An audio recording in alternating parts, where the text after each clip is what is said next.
America loves a story with the plucky, gritty underdog with a washed up coach is able to beat the king of the mountain, right? Yes, I'm being sarcastic. And yes, Nick Saban is still the best, as he always will be. You are Locked On Bama, your daily podcast on the Alabama Crimson Tide. Part of the Locked On Podcast Network, your team every day.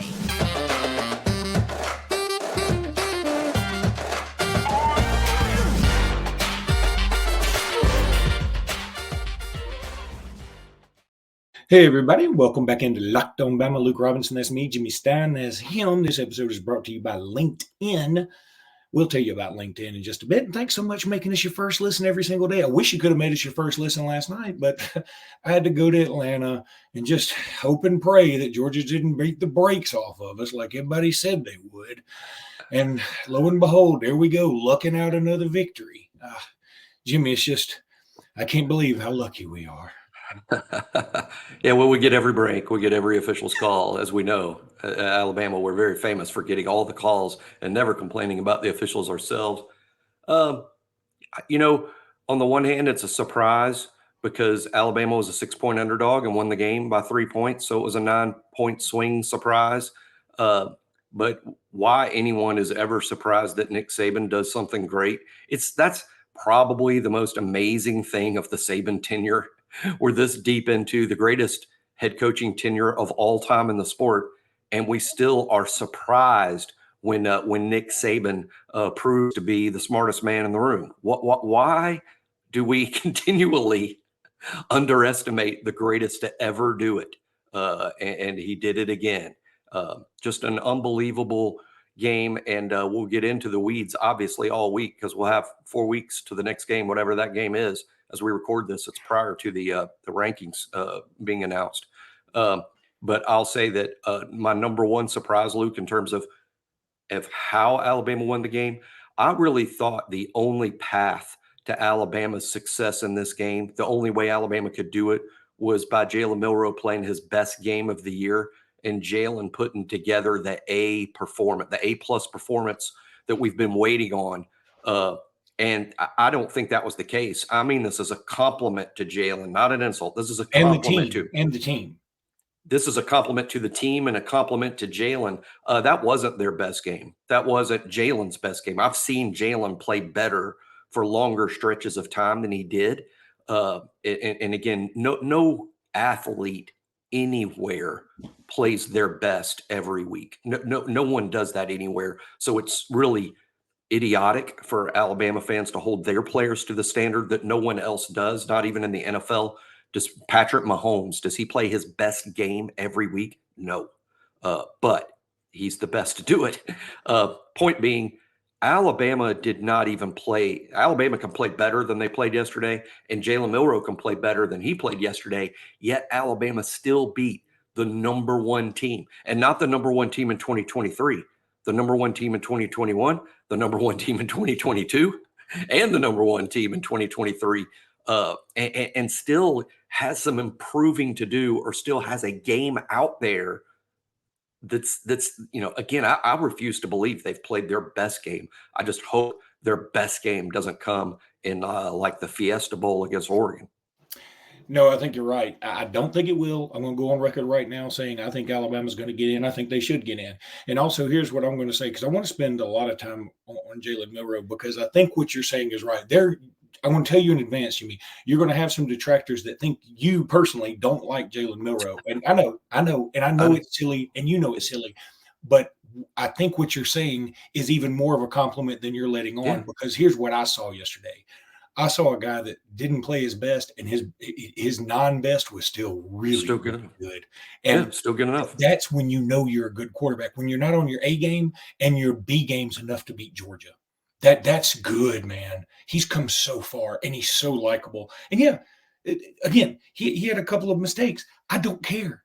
He was the MVP, should have been. His last two runs were just his last two runs to get those first downs, because in the section we were in, section 112C, row 20, had a great view of everything. Everybody around me was like, we need 2 first downs. I'm like, here's my hope. I hope we run 3 plays and we make it. We try. Of course, I want to get a first down, but I didn't think we would. I was still really sort of down. Not down. I was just like, I just want to get through this game. So I want to make them drive the field to kick that field goal. And Milroe took that first play, man, and he just made it happen. It's almost like he knows. He's like, I can do whatever I want to when I run, but I don't want to run. And I get it, because he's trying to make himself better, and it's come to fruition. It's beginning to blossom. It's beginning to show, and it's beautiful. And so I'm willing to live with whatever little other mistakes we have, because people forget. I love Bryce Young. Bryce Young made mistakes. He made a mistake in the first quarter against LSU last year, driving for a touchdown. We throw a pick. I love Tua Tagovailoa. Tua Tagovailoa had a horrible game in the Mercedes Dome. Horrible, maybe by Tua standards, in the Mercedes Dome against Georgia when he hurt his ankle, and Jalen Hurts came in and bailed us out. Again, some of the greatest quarterbacks we've ever had in our lifetime have made mistakes, and now, in my opinion, Milroe is on that level where he's like, even my mistakes aren't going to cost us, but my awesomeness is going to make us win. And that's where Milroe is. But I want to say this really quickly before we go to break, that, look, I want to be as nice as I can. I know a lot of people listen to some other podcasts on the Locked On Network and other networks, and a lot of Georgia fans were just beating their chests and saying we had no shot. I mean, there was one podcast saying Saban's completely washed up, and why Alabama's even showing up. And usually that's pretty cliche, but they really sounded that way. And, I want to tell you right now, man, I love this rivalry with Georgia. I do. I don't hate Georgia. I really don't. I really appreciate how good both of these programs are. If you're a Georgia fan, listen to someone tell you right now, man, hang your head about nothing. There was one guy outside of the stadium when I'm leaving, and he's drunk as a billy goat, and he's a Georgia fan. That does not – hey, look, there were some drunk Alabama fans here too, and if I hadn't had to drive to Birmingham, guess who else would have been in that category? But the guy was like going, blank Mike Bobo forever. I can't believe he cost us this. This sucks, blah, blah, blah. And there was a family next to me of Georgia fans. And I said, boy, I don't think he likes Mike Bobo much. And the husband turned to me and said, I don't understand. He said, I don't get it. We've won 29 games in a row. We've won 2 national championships. We're on one of the most unbelievable runs in SEC history. He said, I'm enjoying this. He said, I know it. He said, yeah, it stings right now, but in the grand scheme, this is fantastic. This is what everybody's trying to do. They're in Alabama's world. They're in Alabama's world where it's hyper stupidly criticized, where there's nothing to criticize, yet some people still are steadfast and over the top in their criticism, despite being on the greatest run in the history of the sport. And let me say that what I'm trying to say is, Georgia, I understand y'all are in the SEC. We're in the SEC. We're fighting for the same thing. We're both fighting for conference and national championships and everything else. But I'm going to tell you something, man. I look at Georgia and I'm like, y'all are about the only ones with us. Now, Alabama will lose to Texas every now and again, but it's every now and again.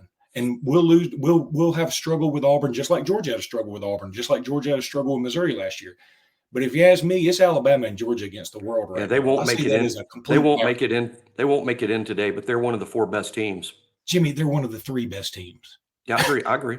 And, I mean, in terms of like who I'm pitching this argument about why Alabama should be in is because Michigan and Washington, who are certainly in, they don't want Alabama to be in. No, which is why Alabama should be in, because Michigan and Washington are like, please put Florida State in. Please put Florida State. Don't put Alabama in. So I'm looking at it from the other side. I'm like, if I'm Alabama, who would I prefer not play? 2 teams come to mind, Georgia and Texas. Well, and let me say this too. Those are the 2 teams that I think that I will be worried about matching up with, Georgia and Texas, and to some extent, Michigan. True. Now, here's the thing. People keep saying this stat, which is true, that in the 10 years of the college football playoff, no undefeated Power 5 team has never been left out. That is 100% true. Now, first of all, this thing's only 10 years old. Let's not act like this college football playoff's been around since the 1700s. Secondly, you know what else has never happened? An SEC champion has never been left out. You know what else has never happened? Nobody's ever dropped from 1 to completely out of the playoffs. So all these facts are there. And again, I don't think it's going to – this may ruffle some Alabama feathers. I don't think it's a travesty if Alabama doesn't get in or if Florida State doesn't get in, or if Georgia doesn't get in. I don't think it's a travesty or Texas. I don't think it's a travesty. I think you have a case for all to get in. I think you have a case for all to be left out. And so what I'm saying the committee's going to do, and again, this is why I'm predicting this, I think they dump all the resumes on the table and just say, okay, let me look at everything here. Yes, Florida State's undefeated, but their best win is Alabama's third best win. They have they're on their third string quarterback right now. Yes, their second string may be back, but is that helping you a lot?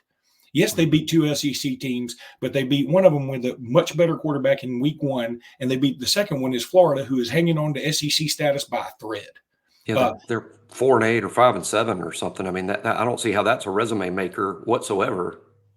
It's not. And again, they'll say, well, the ACC is 6-4 against the SEC. That's true. Wake Forest beat Vanderbilt, and are we going to count that? Yeah, Wake Forest over Vandy and South Carolina losing twice. I mean, what good SEC team did the ACC beat? I mean, what's their best ACC over SEC win? Because I'll tell you a good SEC win over the ACC when the 9th best SEC team beat the 2nd best ACC team. That's a good win. That's like, whoa. In the championship game. That's right. That was the 9th best SEC team that Alabama boat raced that pushed Florida State for 60 minutes and would have won. It would have won if their offense didn't all of a sudden turn into Iowa. Now, credit Florida State for playing outstanding defense, and they really did.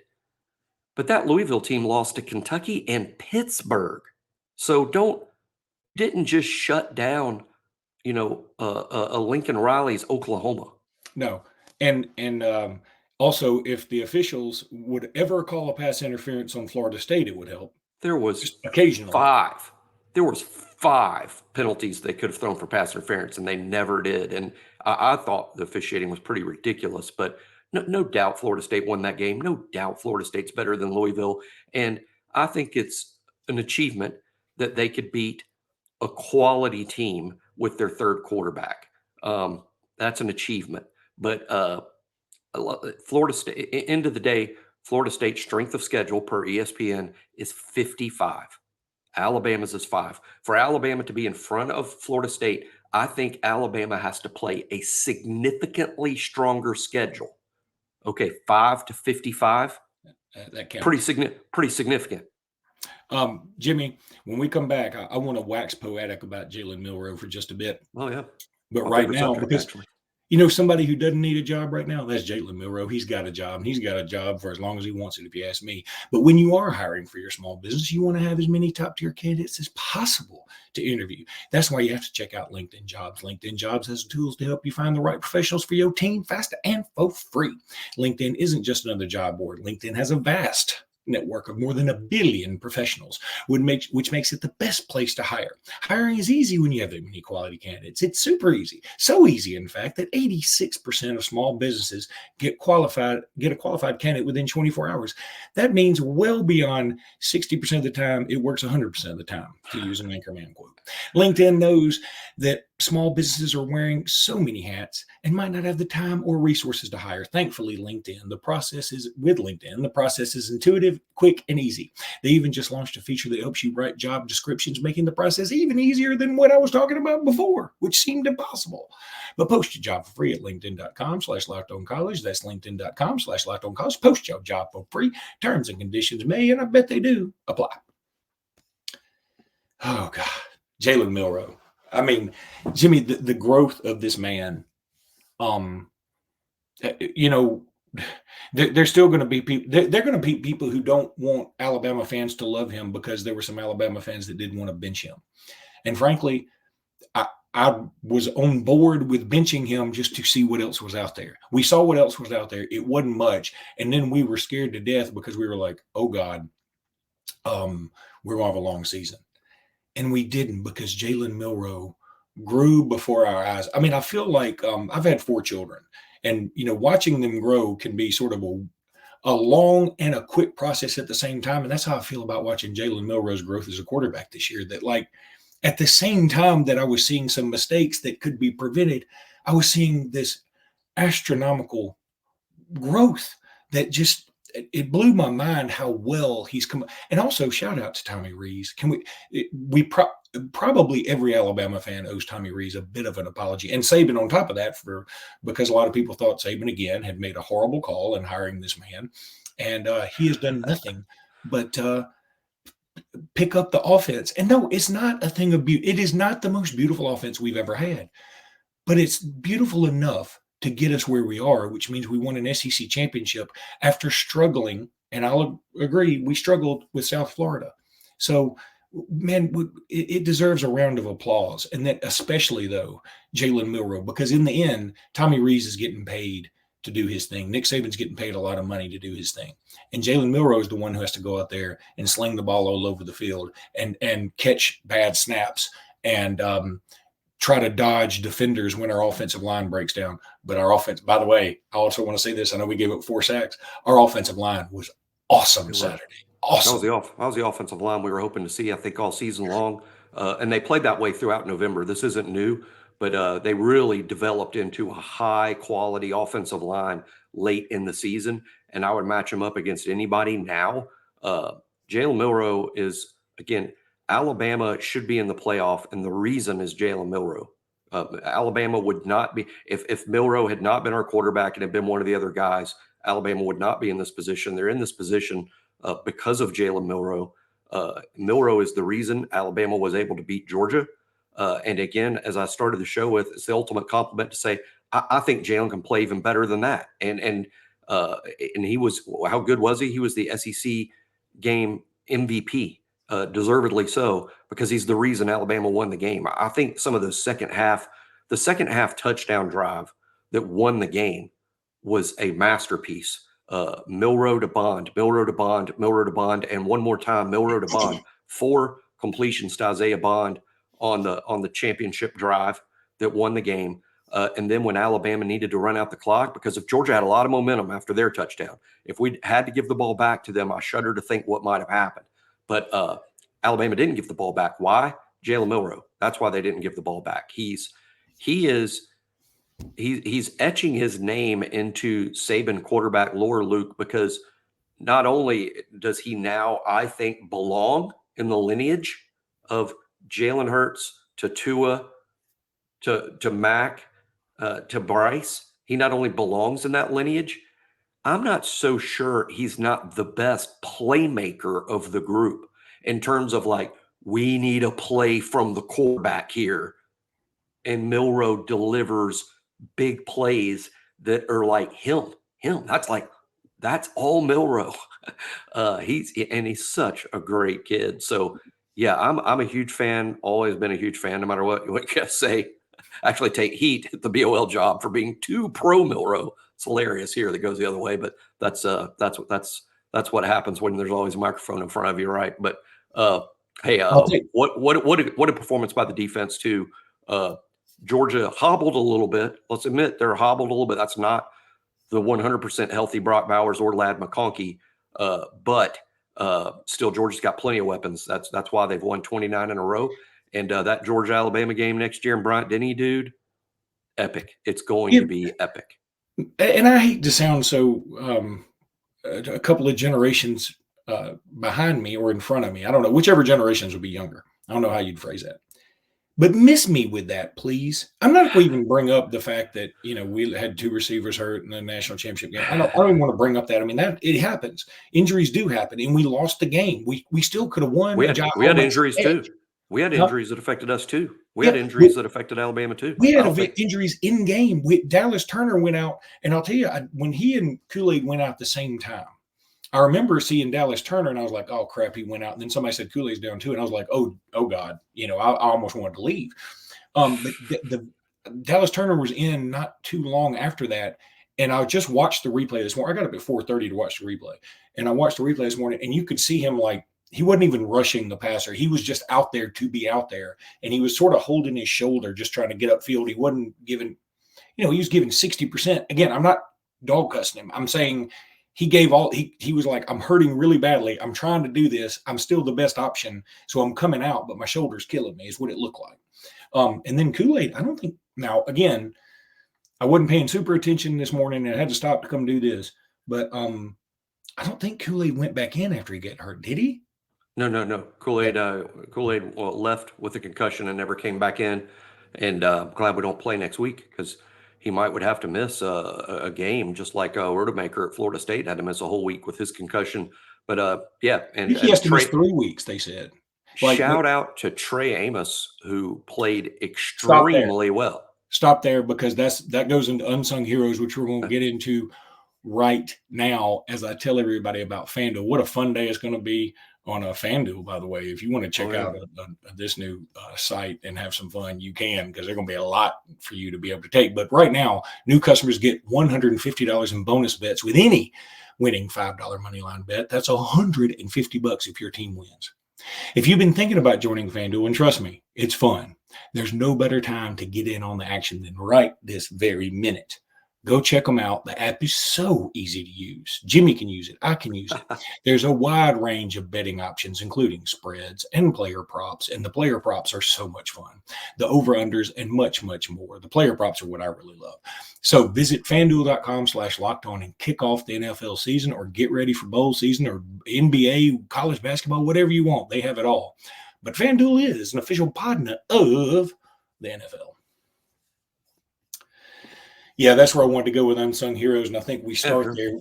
I think we start with Trey Amos because, dude, Jimmy, I really felt like this was – I didn't feel like we were getting a lot of bang for our buck on this transfer, and he made up for anything that we didn't think we were getting in this game alone. He played awesome. So happy for him.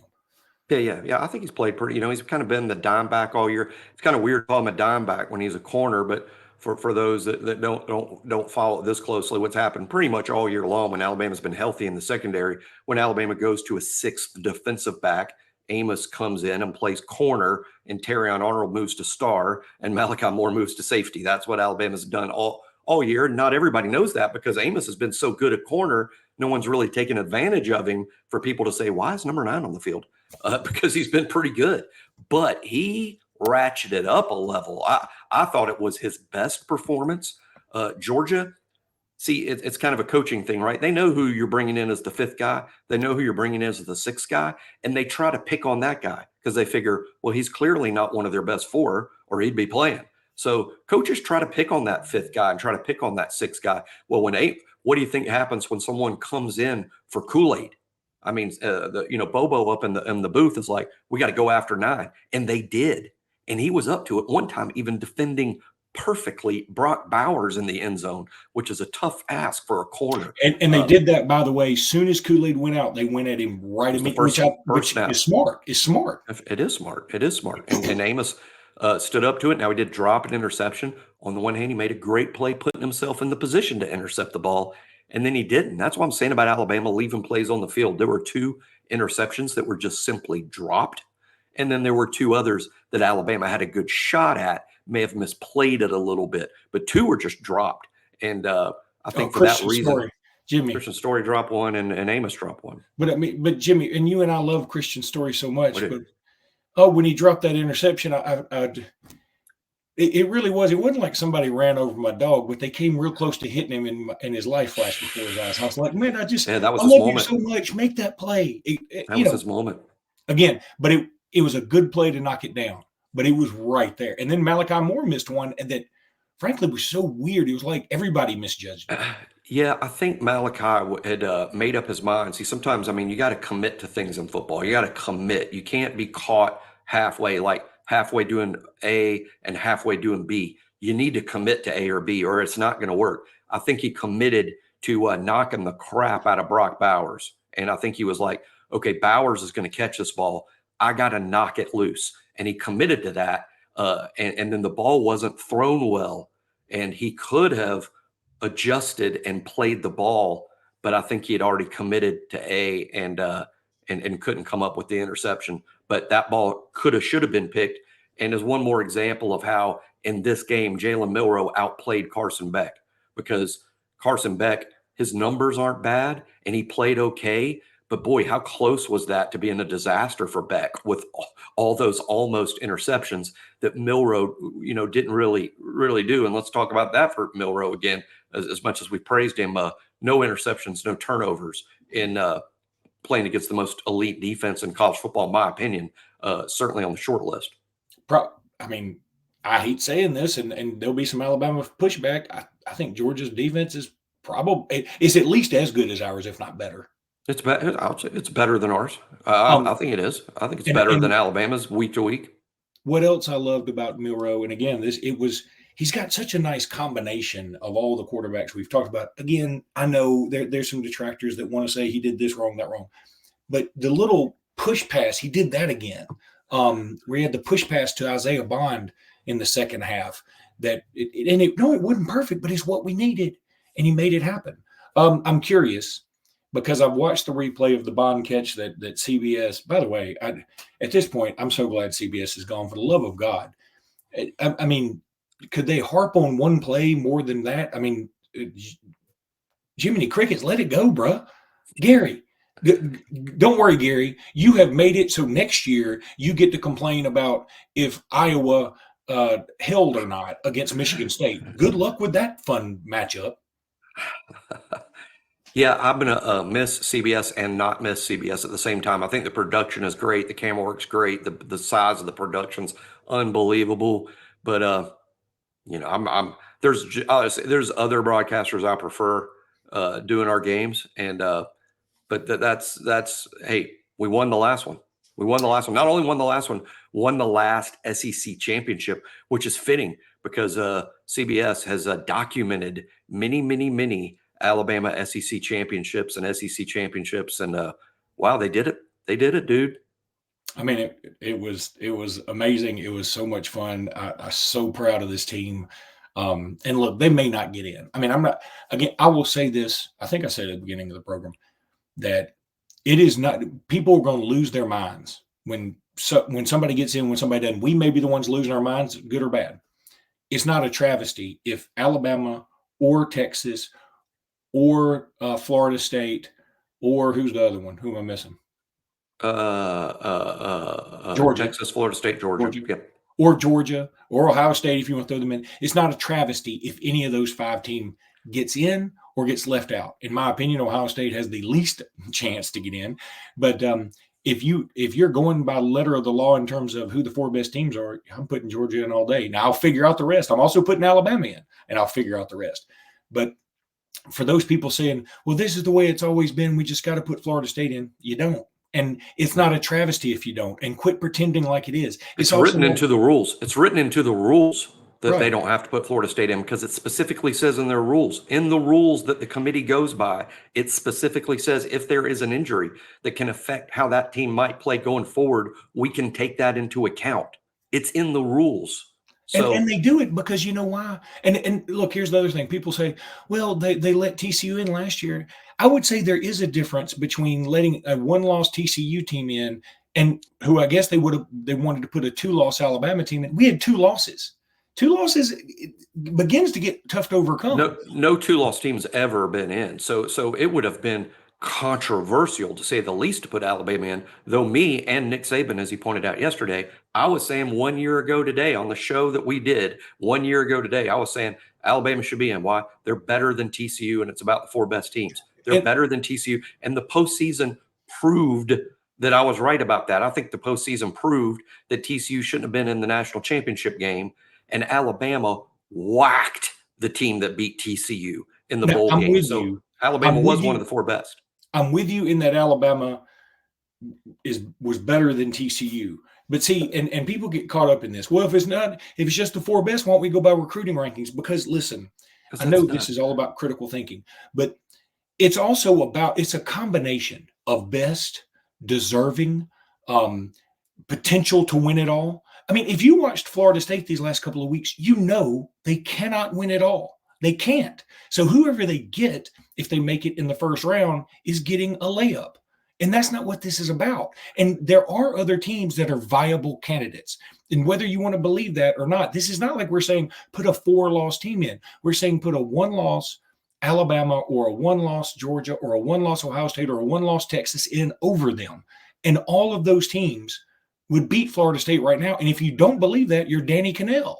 There are teams many teams, not even in the discussion, that would be favored to beat Florida State right now. If you believe, oh, it's over, Florida State should be in, I'm telling you that Oklahoma, who would not even make it into the 12-team playoff field, would be, not only would they beat Florida State, they would be a solid favorite, a solid betting favorite to beat Florida State. They're not even in the 12-team field if it was out today. So that's why I would put Georgia in over Florida State. I would put Easily. Oregon in. I would put Ohio State in.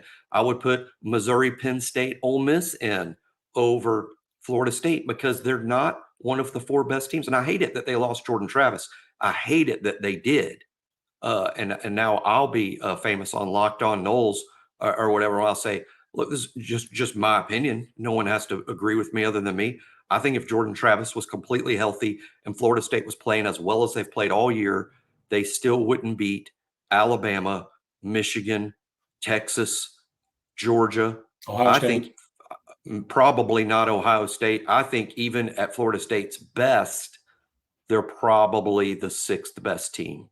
Which is a heck of a compliment, by the way. It's not easy to be the 6th best team, but that's with Jordan Travis. Auburn Twitter 15, Auburn Twitter has been pretty vehement these last few hours, saying that why are we counting off for Florida State struggling with Florida and Louisville when we're not counting off for Alabama struggling against Auburn and Jordan-Hare? And my first reaction is, you're right. Nobody's more embarrassed by Alabama's performance against a mid-level team like Auburn than we are. We were embarrassed by it. We should have played better. We agree. I'll also say this. Guess what Auburn would have done had they played Florida State last week? Beat the brakes off of them.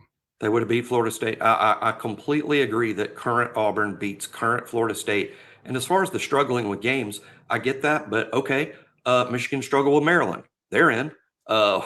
Washington hasn't won a game by double digits since September against a weak schedule. They're in. No one's arguing they shouldn't be in. So guess what? Everyone has their struggle games. Everyone does. Michigan and Washington are slam dunks to get in. They struggled in games too against lesser opponents. That's college football. And I don't want to start this again, but my brother brought up a good point to me this morning. He said, why isn't anybody complaining about Michigan getting in? Aren't they the ones that were cheating on the field? I mean, if we're really going to count off, let's count off for the ones that weren't cheating in buying recruits where you don't know if you're actually going to get return on your investment. No, y'all were cheating in a way that like directly affected the game. And all we've done is say, 3-game suspension's enough. Again, it is what it is. The punishments come down. But again, I feel like Michigan skated on that. I'm fine playing them. Maybe Michigan beats the brakes off of us if we get them in Pasadena, so be it. But I still have no problem saying that. If Michigan beats Alabama, by the way, and they might, they're a good team. They might beat Alabama. But I'll say this, they might beat Alabama, and if they do, they'll beat Alabama something like 24-21. They'll beat Florida State 35-7. I'll tell you what, I'd be willing to bet this right now. They'll beat Florida State worse than they beat Iowa. Florida State's offense looked up very Iowa-esque against a worse defense. Correct. I don't think this current Florida, now they'll get Rodemaker back, but I saw the Florida game. I saw the Florida game. I saw the North Alabama game. Now I know they put it away late, but I just no. Florida State is not one of the 4 best teams. If you're giving it to them just based on 13-0, I get it. Like Luke said, it's probably not a travesty, but it is a participation trophy. When the rules say 4 best teams, the word deserving is nowhere in the charter that set up the committee. The word deserving is nowhere in there. I agree Florida State deserves it. I even agree Florida State has earned their way in. The problem this year, guys, is 6 teams have earned their way in, arguably 8. That's the problem. It's kind of like the Heisman Trophy. You got to pick a winner, but most years more than one kid has earned the Heisman Trophy every year. You can just only pick one of them. The playoff, this is that weird year. More than 4 teams earned the right to play in the playoff, including Florida State. Yeah, I think you're absolutely right about that. But I hope you're wrong about more than one player's earned the Heisman Trophy, because I bet about $125 on Jaden Daniels to win the Heisman a few weeks ago. Plus, I don't remember, plus a good bit. So I'm hoping to cash in next Saturday night. So if you'd You can shut go your ahead mouth, and start. I would appreciate it. You can go ahead and start spending that money after Friday night. I think you're right. All right, Jimmy, we've already discussed. We will have a show later today after the rankings, after we digest everything. It's not going to be an immediate reaction. It's going to be a reaction that's a little less immediate. So we will have another show today that I might put out first thing in the morning, just the way we do these shows. Regardless, we will do a show. So just hang tight. We'll get back to you. And meanwhile, enjoy the SEC championship, y'all. Again, just like I told the Georgia fan, all glory is fleeting. So, yeah, Georgia lost to Alabama last night. In fact, Georgia has had 29 nice wins in a row sandwiched by 2 Alabama losses. That we can both be happy. So let's both be happy. Until next time, roll tide, everybody. Roll tide.